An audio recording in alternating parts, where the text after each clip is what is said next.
Why all men should be concerned about declining testosterone. At present, our testosterone levels are under siege, guys. The 2007 study suggests that although poor health in general is associated with a drop in testosterone, this generational decline cannot be fully explained by obesity, depression, or diabetes. Food intake diet and sperm characteristics in a blue zone. A Loma Linda study. So, what is a blue zone? Although food choices vary from region to region, blue zone diets are typically plant based, with as much as 95% of daily food intake coming from vegetables, fruits, grains, and legumes. People in blue zones typically avoid meat and dairy, as well as sugary foods and beverages. A diet rich in fruits and vegetables may harm fertility, says researchers at Loma Linda University Medical School. Vegetarians and vegans may be harming their chance of having children after a study found that men who do not eat meat have significantly reduced sperm counts. So in the Loma Linda study, I'll go down halfway in the paragraph. They hypothesized that this population, which is largely comprised of Seventh-day Adventist Christians who live 10 years longer than the average American and abstain from eating meat, would have a greater quality of sperm. The researchers looked at sperm quality of 155 men who visited a Massachusetts General Fertility Center between 2007 and 2012. They found that those with the highest intake of fruits and vegetables had 70% lower quality of sperm and 68% lower sperm motility. Instead, they concluded in the Loma Linda study that vegetarians and vegan diets were strongly associated with lower sperm count compared to people who ate meat. 50 million sperm per ml versus 70 million sperm per ml, respectively. In addition, they had a lower average sperm motility, like a Homer Simpson sperm, I guess. Dope! With a third of them active compared to almost 2/3 in the meat eaters.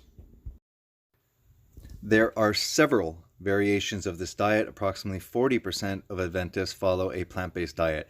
Some Adventists are vegan, excluding all animal products from their diet. Others follow vegetarian diets that include eggs, low-fat dairy, and fish. Others choose to eat certain meats and additional animal products. So, I mean, the Adventists are kind of everywhere. Some people are not doing the vegetarian thing.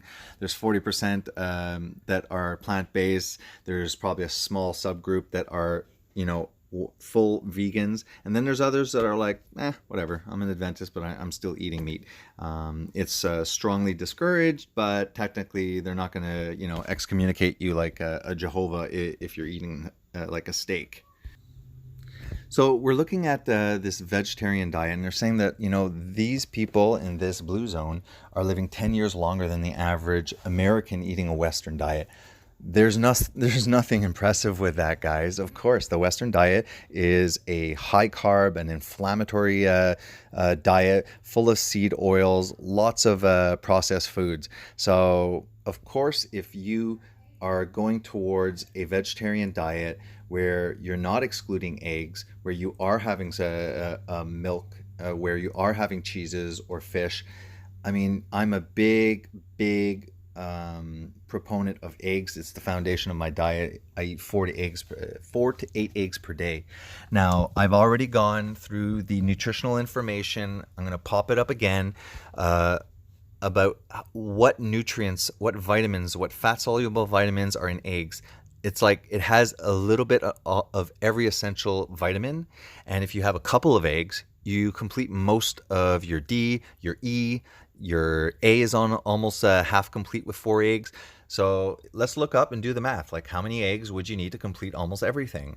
And that's why we used to eat a lot of eggs. So yes, a vegetarian diet, okay, that incorporates animal sources that have all the essential fats and all of the nutrients, then of course it's healthier. And I have nothing against vegetarian diets. I do, however, have something against vegan diets, because unfortunately vegan diets don't have access to vitamin A in a retinol form. They don't have D3. they are lacking B vitamins. So there's a lot of stuff. The omega-3 ALA that is converted only to 3.8% DHA and 1.8% EPA. However, I believe that the effect on the sperm is due to low fat in the diet, low saturated fat to be more precise, from animal sources, the cholesterol that's required to make testosterone and other sex hormones, as well as what they call phytoestrogens. Phyto means plant, estrogens. So within the plant kingdom, there are a lot of molecules that inhibit hormones or mimic hormones. And I believe that the estrogenic effect of soy, of a lot of the estrogenic compounds in plants, that's what's playing with the sperm count. So increasing plant-based diets, increasing more and more the plants, which is the future now, this is what they're pushing for, is great, because they don't want us to be fertile. They don't want the population to keep on increasing. So any diet that improves infertility is a wonderful thing for their agenda. So I asked the gentleman here, do you really want to be ingesting these plant estrogens, these hormone disruptors, when I've been saying in previous videos that, first of all, carbs are not essential, that when you're going after an animal-based nutrition, everything's in a bioavailable form, but everything is appropriate to our tissues. Paul Saladino, a prominent doctor in this movement, likes to say that between plants and animals, they're like different operating systems. And I really like the way he says that. It's a perfect analogy. If you notice, we have hormones. Well, plants have hormones.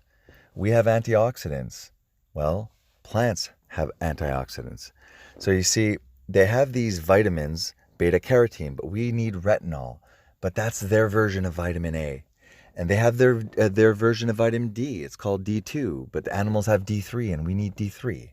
They have K1, but we need K1 and we get that through animal sources, but we also need K2. That comes from animal sources. Are you seeing what's happening here, guys? We're using a Mac computer trying to put PC software in it, and vice versa. And that's pretty much an analogy that Paul Saladino did, and I really like it. It really nails the message home. There's a saying that says, the proof is in the pudding. The actual expression is, the proof is in the eating of the pudding. It means you got to taste it to know it, right? And if I look at all of the carnivore people, the transformations, the incredible changes in body composition, solely almost on nutrition. For sure, some people exercise, they weight train, they get even better results.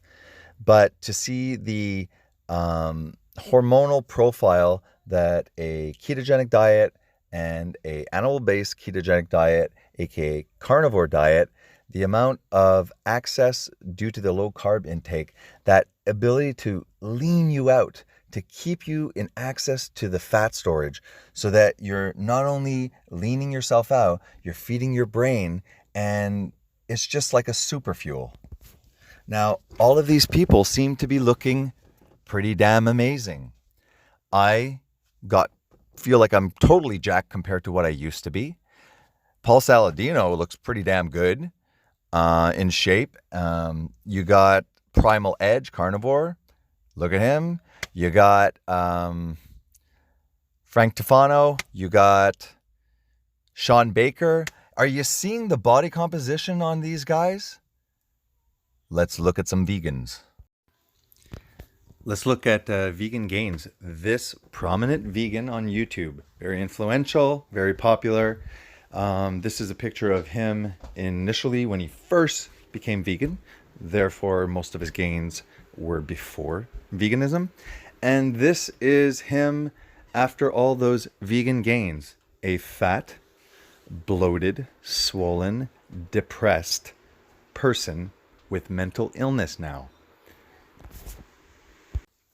Another influential and prominent vegan, Goji Man, on YouTube. Another, if we look at the pictures, look, man, he is very frail. Okay, look at the shoulders; they're like really frail. He doesn't look good. Kind of looks like with that Dr. Greger body composition. Now, I'm not going to be a hypocrite, call out vegans, and then have to do the same thing. This is anecdotal evidence, okay? This is observation, just observing. I've seen some vegans with good muscle mass. However, the question is, are they also supplementing with other things because they're bodybuilders? Are they lying? Are they vegetarian? Because there's a big difference between vegetarian and vegan. Are they switching back and forth? Do they have genetic variations that allow them to assimilate and absorb better than most these difficult to absorb plant nutrients? All these play a factor. All I'm saying is anecdotally, my anecdotal evidence personally, what happened to my body composition, how my wife, who is a high fat, low carb, animal base, she does eat vegetables and stuff, but she again is in her 40s, 44. She's pretty much the same age as Dr. Greger, and she looks amazing. Okay, everyone always says like, "Oh my God, you've had 6 kids and you look like that." Her muscle definition, she does not weight train. She has an amazing body composition, and she looks great and she looks healthy. Now, these people that say, "Well, you could look healthy, and just because you have muscles doesn't mean you're healthy," which is true. But when we're comparing epidemiological studies, when we're comparing stupid food surveys, I consider anecdotal evidence of hundreds and thousands of people, large groups, all claiming the same thing. Then you do it and you experience the same thing. To me, that's better science than a stupid food survey. Here we have another starchivore. So Dr. John McDougall believes that we are starchivores, that we primarily only ate starches. It's not backed at all by any ancestral evidence, any of our history, anthropological info and stuff like that. Art, ancient art, literature, like the Bible. They killed the fatted calf. They lived off the fat of the land. Fat sounded like a pretty awesome thing. So all that to say that not only are there environmental factors such as paraben in plastic, it's not only about the phytoestrogens and the hormones and the hormone disruptors in plants. These are playing factors, but I think the biggest of all would be nutrition. Nutrition has a huge impact on your fertility, has a huge impact on your testosterone. It has a huge impact on your sperm motility, your sperm volume. All this is diet related. I had very low testosterone about 10 years ago in my 30s. Here's a picture of my body composition when I was 30. Look, I'm not fat or anything, but I'm kind of like that, squishy, a little bit squishy, on the edges. I wouldn't say that I have an impressive amount of muscle mass or an awesome body composition. And 10 years later now, I'm at my 40s and my body composition has completely changed. I've had shoulder issues. I had some back issues. I basically haven't done much exercise besides, doing some push-ups here, maybe my dumbbells near the couch. I might do a few dumbbell things here and there, and that'll last a week, and then I'm off for a few more months just not doing it. So most of the body composition, for sure, you're gonna, hypertrophy your muscles, and if you're weight training and stuff like that.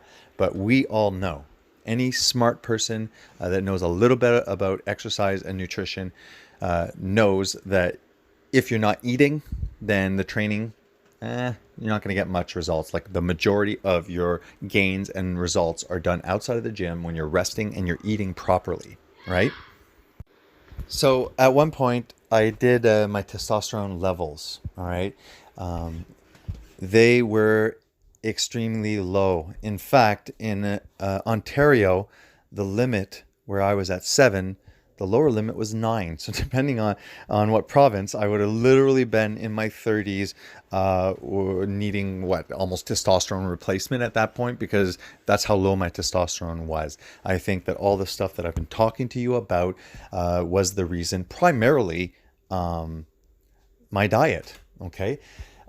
Then when I changed my diet, I took a testosterone level later on. I know because the first time I took testosterone level, it was just for fun.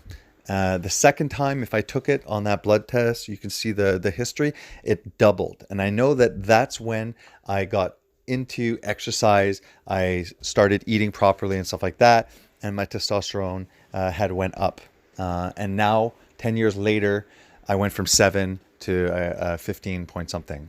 So literally doubled it. I believe that it's from a high fat diet, that saturated fat that's needed, the cholesterol that I'm providing myself, the vitamin D3, and all those nutrients. I believe that it plays a big part on why my testosterone levels increase dramatically. There is some wacky stuff out there, guys. There's a lot of stuff in our environment that's lowering our testosterone. The recommendations that are being given are to decrease fertility. We've seen this. I've showed you about soy. I've showed you about plant hormones. This even ties in with vegetable oils. You know I'm not a fan of the vegetable oils. You know that they're highly refined. They are too high in omega-6. They are oxidized. They cause oxidation, inflammation, mutation, cancer. It's poison, right? But the other thing is that because we're not supplying ourselves with the proper fats, we're building mostly with the omega-6 essential fatty acids. Therefore, if you have a very high omega-6 ratio, which is definite if you're eating anything in the middle section of your grocery store, if you're eating any packaged foods, basically canola, soybean, sunflower, vegetable oil, corn oil, these things are all the poisonous oils, and they're all in your foods that are screwing up your omega-6 to omega-3 ratios. When you have too much omega-6, your body starts using it for stuff that it shouldn't be using for. It has no choice. It has to use fats. And if you're only giving the omega-6, you're not eating, eggs because they're telling you that the cholesterol is going to kill you. You're not eating, sardines, or cod liver seems weird to you, even if your grandparents loved it. All of these things were ways of making sure that your 6-to-3 ratios were in balance. We are not in balance. Therefore, a high omega-6 diet causes oxidation of your skin, meaning increased sunburns. You're more vulnerable to sunburns. This causes more frequent sunburns and can lead to skin cancer. Therefore, removing all your seed oils and going after omega-3 fatty fishes and stuff like that, you correct your balance, you become resistant to sunburn. I noticed this anecdotally. I said, what's up, man? I'm like burn resistant now. That kind of like stuck in my head. And then I started learning about the omega-6 and all the issues that it's causing. So I said, I'm going to punch in omega-6 and sunburns. And you know what? There is literature out there. And I've heard it within the keto carnivore community, people talking about, hey, do you guys notice that you're a lot more resistant to sunburns? So this is the danger, guys. They're feeding us a high omega-6 plant seed oils. That makes us have to cover up our skin with sunscreen to ensure that we are not absorbing the D3 from the sun. And if they throw us towards a plant-based diet, making us scared of animal sources of nutrition, if you're not getting your vitamin D3 from the sun, you got to get it from your diet. But if you're doing only plants, you only get D2. You don't get D3. So if you're a plant-based person, you're not getting your D3 from the sun because you're hiding from it, and you can't get it from your nutrition because you're not eating animals. Again, you see how deficient it is. So therefore, even the plant-based movement, the fact that it's screwing up our fatty acid ratios prevents us from getting the D3 from the sun naturally. so that we can produce testosterone. So even vegetable oils, okay, are lowering our testosterone because it's not allowing us to get the sun, which naturally increases a person's testosterone.